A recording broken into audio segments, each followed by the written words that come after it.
My name is Josh Anderson, and I will be discussing unemployment, the current state that our economy is in, and the current account for the U.S. The current unemployment rate in the economy is 4.1%. Historically, the rate has been low, but it's been increasing little by little each year.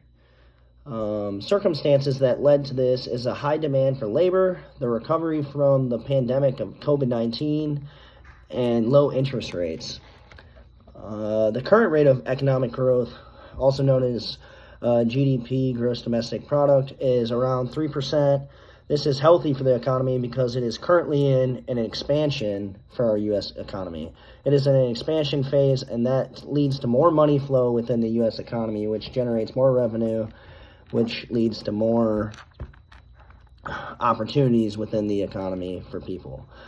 The current rate of inflation in the economy is around 2.5%. This is relatively close to the Fed's target of 2%.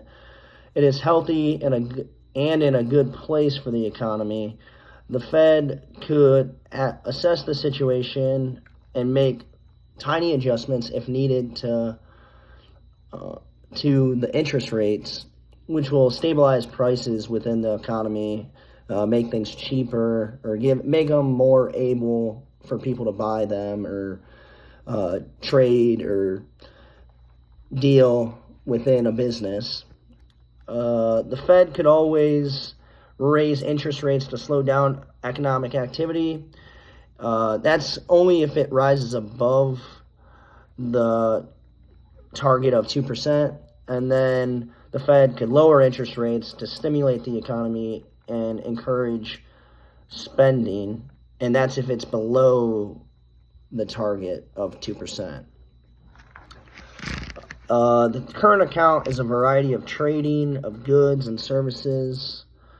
They are in an account deficit, and they are purchasing more goods and services than they sell. So they're not getting what they want out of this trading because they were buying too much, and then it's not being sold, which leads to a loss of income, loss of the use of the product in a sense. So you're not using what you're buying, and you're not giving it away to any other people from other countries too, which would lead to more money and revenue for our country's economy. So that's obviously not good for our economy. The U.S. has a current account deficit of $266.8 billion, and having a deficit like that really puts you far back, and you're constantly trying to eat away at that deficit to get it back to being neutralized in order to give our country the best opportunity to succeed in the long run, and to have an economy that makes it and we don't fall off the grid. This is bad and leads to a loss of income and money for the U.S. economy, and obviously we don't want that. The more they buy, the less they progress within the economy, in a sense.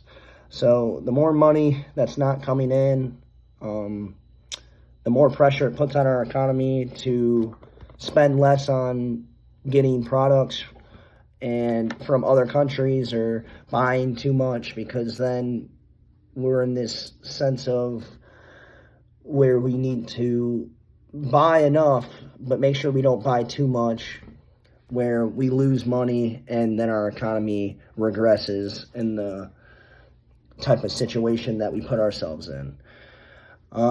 In conclusion, it is evident that the U.S. economy has work to do because they are buying too much and not producing enough revenue. Although we are expanding as an economy, we are starting to increase in unemployment. So especially since there's such a high demand for jobs nowadays, people are not being able to get jobs, and then they're not making enough money, so they become homeless or they can't provide for their family, and then it puts a lot of stress on our economy because people aren't buying enough from the goods that we're selling within the country, and then no one's taking the opportunities of the services that we give within the U.S. economy because they can't afford it. So, for instance, people can't afford insurance because they don't have the money to pay for it, which leads to more liabilities within our economy. And then also, just let alone not having a job, they can't stabilize their bank accounts and make sure that they have enough money to provide for not only themselves but their family. And if they do have an emergency of something, they can, like an emergency for their medical procedures or something like that, they wouldn't be able to pay for that because they're not getting a job and they're not having a job for a long period of time. So that can really make an impact on how people can progress throughout their lives because they're not making enough money. And when you don't have enough money, you can't purchase what you need, and obviously it's definitely a necessity within like the business realm of having money because you need it, because it's essential to you and your family and everybody within the economy. And the GDP is healthy, and we are keeping the rate of inflation in a good state for the economy. And overall, the U.S. economy is starting to come out of that pandemic stage. There's no more pandemic. We're living through it, but we're still in the process of recouping from what happened and how jobs were affected and how the economy was affected based on, all the medicine that we were producing and all the different types of services that we were trying to get people to utilize. And it can make a huge impact on our economy because